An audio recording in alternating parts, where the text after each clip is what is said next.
सुधांशु जी, आप थोड़ा सा दूसरों को मौका दीजिए। ये सवाल इस बात का नहीं है कि नेता कौन होगा, सवाल इस बात की है कि इस राष्ट्र की नीति क्या होगी। क्या इस राष्ट्र की नीति पकौड़े तोड़ने वाली होगी? क्या इस राष्ट्र की नीति सर्वधर्म संभाव के बदले सर्वधर्म टकराव की होगी? क्या इस राष्ट्र की नीति में किसान सड़कों पर लेटेगा? क्या इस राष्ट्र की नीति में गंगा के बगल कोरोना के समय लाश तैरेगा? इस राष्ट्र की नीति क्या होगी? तब राष्ट्र का नेता होगा। सुधांशु जी, तिलिस्म आपका टूटा है। जब से नीतीश कुमार ने विपक्ष की भूमिका में सामने खड़े होकर कहा है कि तुमने तमाम विपक्षी दलों को, संवैधानिक संस्थाओं को गर्त में मिलाने की कोशिश की है, तब से विपक्ष में एक नए रक्त का संचार हुआ है। राष्ट्र नीतियों पे खड़ा होता है, राष्ट्र किसी नेता पे खड़ा नहीं होता है। आपने एक तिलिस्म मोदी जी का बनाया है। आखिर आप में इतनी घबराहट क्यों है, इतनी बेचैनी क्यों हुई है जब से नीतीश कुमार विपक्ष के साथ खड़े हुए हैं? अगर केसीआर जी, तेलंगाना के मुख्यमंत्री और बिहार के मुख्यमंत्री एक साथ बैठते हैं, वहां मीडिया की या देश की दिलचस्पी हो सकती है। अरे प्रधानमंत्री कौन होगा?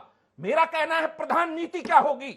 मेरा कहना है सरकार जिसने संविधान की सभी संस्थाओं को जेब में लेके घूम रहे हैं, मिसयूज कर रहे हैं, उसके खिलाफ नीति क्या होगी? उसके खिलाफ नीति जो 63% वोट है, जो विपक्ष की एकता है, वो इसलिए जरूरी है कि राष्ट्र में न विदेश नीति सुरक्षित है, न देश का रुपया सुरक्षित है। लगातार रुपया मूल्यन की ओर है, महंगाई लगातार बढ़ रही है। उसके बाद आप कह रहे हैं पकौड़ा तोलिए।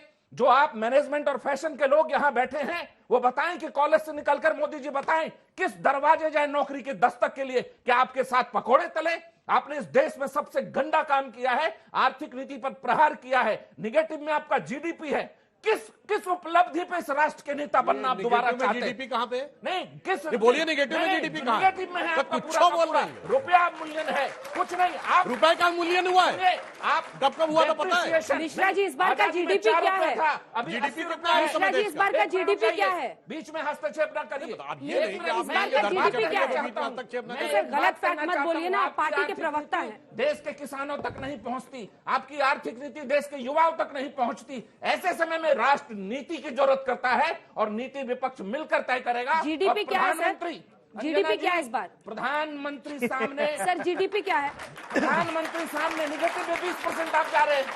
निगेटिव में 20%? निगेटिव में आप बीजेपी के ट्रिक डिपार्टमेंट का इकोनॉमी पढ़िए।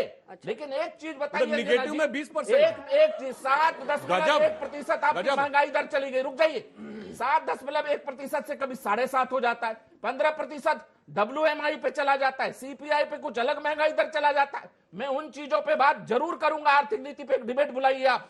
लेकिन एक सवाल है, राष्ट्र नीतियों पे चलेगा, राष्ट्र नीतियों पे चलेगा, राष्ट्र नेता आप ढूंढना चाहते हैं, राष्ट्र नेता नीतीश कुमार हैं। राष्ट्र नीति पर चलेगा तिवारी जी, तो राष्ट्र नीति तभी बनेगा ना जब सब बैठेंगे एक साथ। यहाँ तो कोई किसी का चेहरा ही नहीं देखना। आप लोग गए थे बेंगलुरु में, एक बार सबने हाथ पकड़ा था, उसके बाद कभी केसीआर वहां आते हैं, कभी ममता दी, आप इकट्ठा कर ही नहीं पाते सबको एक मंच पर।